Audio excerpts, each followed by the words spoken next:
দৌড়াও, ভয় পেও না, আমি আছি। এই একটি বাক্য আজ কাঁদাচ্ছে পুরো বাংলাদেশকে। উত্তরা মাইলস্টোন স্কুল অ্যান্ড কলেজের সেই সাহসী শিক্ষক মেহেরিন চৌধুরী, যিনি তার শরীরের ৮০% দগ্ধ অবস্থায়ও ছাত্রছাত্রীদের আগে বাঁচানোর কথা ভাবলেন। নিজের জীবন হাতে নিয়ে বারবার বলে গেলেন, দৌড়াও, ভয় পেও না, আমি আছি। ক্লাসরুমে আটকে থাকা ছাত্রছাত্রীদের নিজ হাতে বের করে আনলেন একের পর এক। চোখের সামনে ধোঁয়া আর আগুন, কিন্তু তিনি থামেননি, পিছু হটেননি।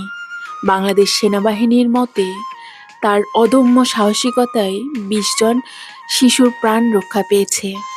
উদ্ধার অভিযানে অংশ নেওয়া সেনা সদস্য বললেন, ম্যাডাম ভিতরে ঢুকে গিয়ে বাচ্চাগুলোরে বের করে দিছেন, তারপর উনিই বের হতে পারেন নাই। কি ভয়ঙ্কর বাস্তবতা! কতটা ভালোবাসা, কতটা আত্মত্যাগ আর মানবিকতা থাকলে একটা মানুষ এমন করে জীবন দিতে পারে। আমরা শুধু মেহরিন ম্যাডামকে হারাইনি, হারিয়েছি হাজারো মায়ের মমতা, একজন আদর্শ শিক্ষক, একজন সত্যিকারের মানবিক যোদ্ধা।